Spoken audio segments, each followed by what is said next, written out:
नमस्कार आप सभी को। आज मैं क्लास हाई स्कूल का मैथ लेकर उपस्थित हुआ हूँ और क्लास हाई स्कूल का तीसरा चैप्टर जिसका नाम है द्विघात समीकरण। तो द्विघात समीकरण को समझने के लिए सर्वप्रथम आप लोगों को बहुपद समझना जरूरी है। तो इसलिए मैं पहले आप लोगों को बहुपद समझाऊंगा, तो इसके बाद हम द्विघात समीकरण लेकर आएंगे। तो आइए मैं आज बहुपद के बारे में इंट्रोडक्शन दे देता हूँ कि बहुपद वास्तव में होता क्या है। जैसे कि यहाँ पर मैं बोर्ड पर लिख दिया हूँ, बहुपद को इंग्लिश में कहा जाता है पॉलिनोमियल कहा जाता है। और वास्तव में बहुपद क्या होती है, यहाँ दिया है एक या एक से अधिक पदों वाले व्यंजक। पुनः सुनिएगा, एक या एक से अधिक पदों वाले व्यंजक जिसमें पदों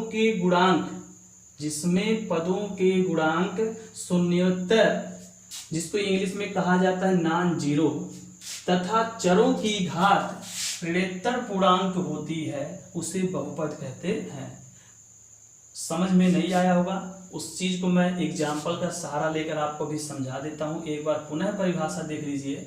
एक या एक से अधिक पद वाले व्यंजक, मतलब कह रहा है कि एक या एक से अधिक पद वाले व्यंजक, मतलब आपका जो पद है वह एक से अधिक होना चाहिए, यानी एक भी हो सकता है और एक से अधिक। जैसे एग्जांपल मैं ले लेता हूं 4x, तो एक हो गया, फिर उसके बाद 4x + 5, ये देखिए एक से अधिक भी हो गया।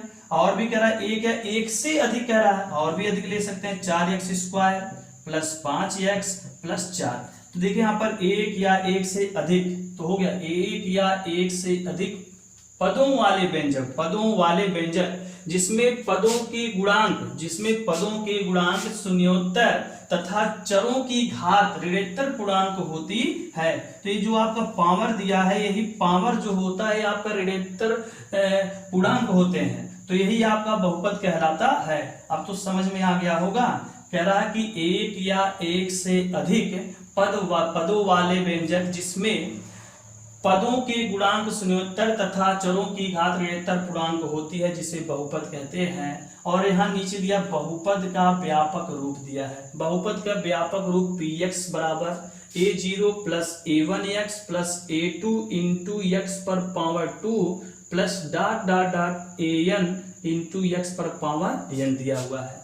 यहाँ लिख दिया गया है, यहाँ a0, a1, a2, a3 an पदों के गुणांक हैं। ये जो आपका a0, a1, a2 और a3 उपर्युक्त जो पद दिया गया है बहुपद, उस बहुपद में a0, a1, a2 और +a3 + an, ये जो दिया गया पद के गुणांक है। गुणांक मतलब कोफिशिएंट होते हैं। जैसे गुणांक मैं आपको समझा देता हूं। जैसे लिख दिया गया 5x, तो 5x में x का गुणांक क्या है, तो 5x में x का गुणांक पूछ रहा है, तो सिंपल जान रही है, x का गुणांक पूछा तो x का गुणांक हो जाएगा 5। जिसका पूछा है उसी को ढक लीजिए, आराम से आंसर निकल जाएगा। मैंने पूछा 5x में x का गुणांक क्या है, तो यहाँ x दिया है, तो x को आप छिपा लीजिए, जो बचा हुई आपका गुणांक हो जाएगा। इसी तरह 5y² में y² का गुणांक क्या है,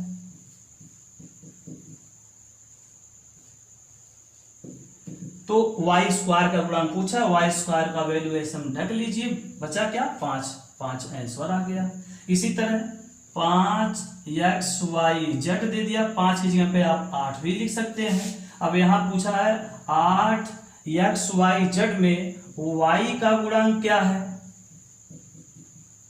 तो y का गुणांक पूछा है, y को आप ढक लीजिए, बचा क्या 8xz।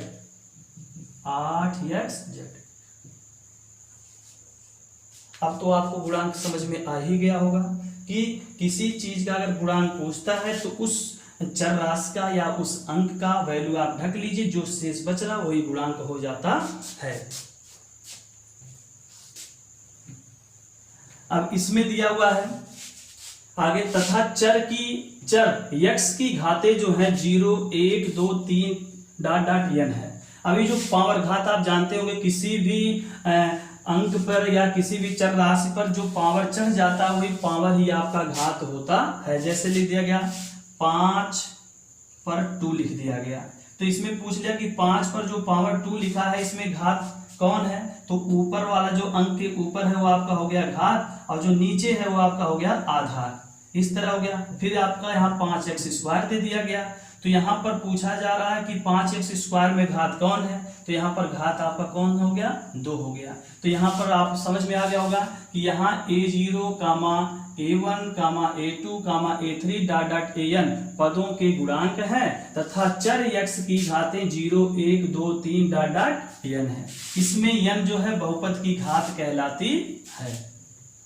जैसे एग्जांपल मैंने एक छोटा सा ले लिया कि 4x³ - 9x² + 7x + 9 एक बहुपद है, क्योंकि इसके प्रत्येक पद में x के घातांक क्रम से जो है 3, 2, 1 और 0 है, जो कि एक ऋणोत्तर पूर्णांक है, जो कि ये क्या है ऋणोत्तर पूर्णांक है।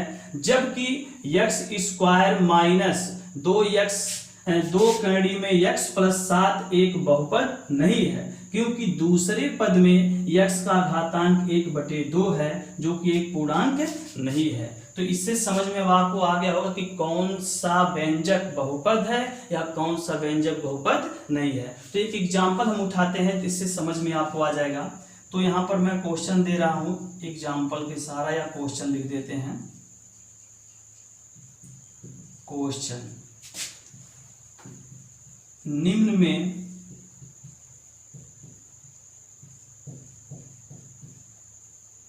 कौन सा व्यंजक बहुपद है। तो क्वेश्चन आपके सामने हो गया x² + x + 4। दूसरा क्वेश्चन हो गया x² + x कड़ी में x। दो क्वेश्चन उठाए हैं आपके सामने। पहला कह रहा है कि x² + x + 4 दिया हुआ है, अब इसमें, और फिर दूसरा दिया x² + x कड़ी में x, और ऊपर क्वेश्चन कह रहा है निम्न में कौन सा व्यंजक बहुपद है। तो निम्न कब लगता है, जब एक से अधिक प्रश्न दिए होते हैं तो हमारा जो क्वेश्चन पुटअप होता है तो वहां आगे निम्न लग जाता है या निम्नलिखित लिख दिया जाता है। तो यहाँ जाएगा निम्न में कौन सा व्यंजक बहुपद है, तो ये व्यंजक है आपके, और इन्हीं व्यंजकों कह रहा कि कौन इसमें से बहुपद है। तो देखिए यहाँ पर x² + x + 4 जो दिया गया है ये आपका बहुपद है या नहीं है। तो इसको जांचेंगे कैसे। पहली बात तो आप परिभाषा में पकड़िए, क्या दे रहा है, एक या एक से अधिक पदों वाले व्यंजक जिसमें पदों के गुणांक शून्योत्तर तथा चरों की घात ऋणोत्तर पूर्णांक होती है। मतलब कह रहा कि बहुपद वही होता है जिसमें पदों के गुणांक शून्योत्तर हो और चरों की घात आपका एक ऋणोत्तर पूर्णांक होती है। जैसे यहाँ पर एग्जाम्पल आपको दिया गया था कि इसके प्रत्येक पद में पावर होना चाहिए आपका, और पावर होता है तो ही आपका वहां पर आपका बहुपद कहलाता है। तो यहाँ पर देखिए x पर पावर कितना दिया है, 2 दिया है, तो इस बहुपद में जो घात है 2 है, इसलिए यह एक ऋणोत्तर पूर्णांक है।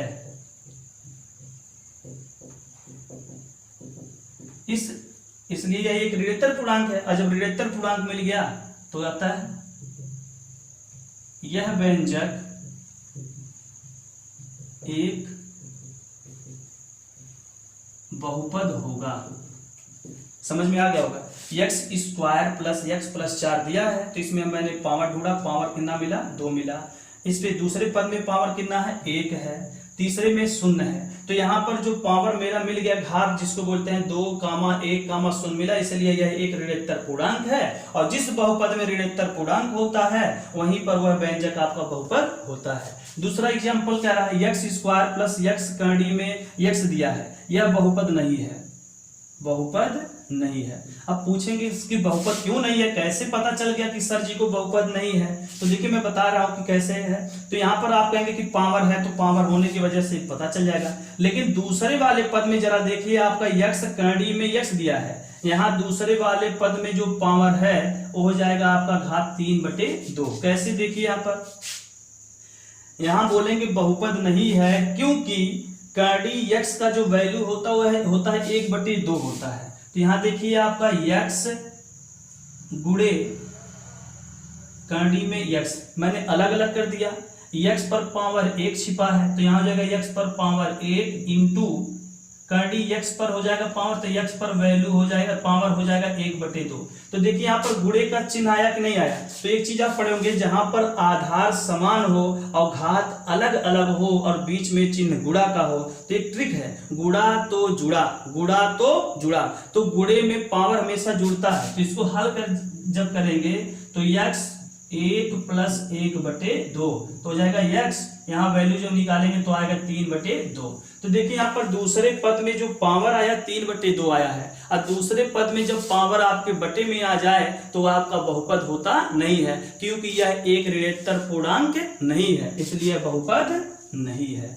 अब आपको समझ में आ गया होगा कि कौन सा व्यंजक बहुपद है और कौन सा व्यंजक बहुपद नहीं है। अब मैं आगे बढ़ता हूं इसके प्रकार पर। बहुपद के प्रकार हैं, बहुपद के प्रकार। बहुपद का जो वर्गीकरण किया गया है, दो भाग में वर्गीकरण किया गया है। पहला क्या है, पदों की लिखिए, पदों की संख्या के आधार पर, जिसको इंग्लिश में कहा जाएगा on the basis number of terms, मतलब हो जाएगा पदों की संख्या के आधार पर। ये पहला भाग हो गया। और दूसरा भाग जो आपका है वह है घात के आधार पर, जिसको इंग्लिश में कहा जाएगा ऑन बेसिस ऑफ डिग्री। ये बहुपद के प्रकार जो हैं, बहुपद के प्रकार दो हैं, एक पदों की संख्या के आधार पर और एक होता है घात के आधार पर। अब पदों की संख्या के आधार पर भी डिवाइड किया गया है बहुपद को। इसमें आपको कई प्रकार जा सकता है, 1 से अनंत तक भी ले जा सकते, लेकिन आपके क्लास को नजर में रखते हुए, जैसे 10 में है, 8 में है, 6 में है, तो उसके अनुसार आपका कम प्रकार का रखा गया है। तो आपको हाई स्कूल के स्तर तक का मैं समझा रहा हूं, तो कम से कम कुछ नहीं तो मैं आपको 3 प्रकार का बता देता हूं कि पदों की संख्या के आधार पर मैं 3 प्रकार का बहुपद का प्रकार बताता हूं। पहला जो आपका है वह है एक पदीय बहुपद, जिसको इंग्लिश में कहा जाता है मोनोनोमियल।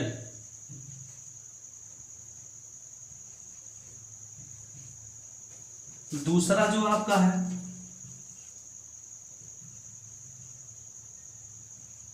द्विपदीय बहुपद है, जिसको बोला जाता है बायोनोमियल।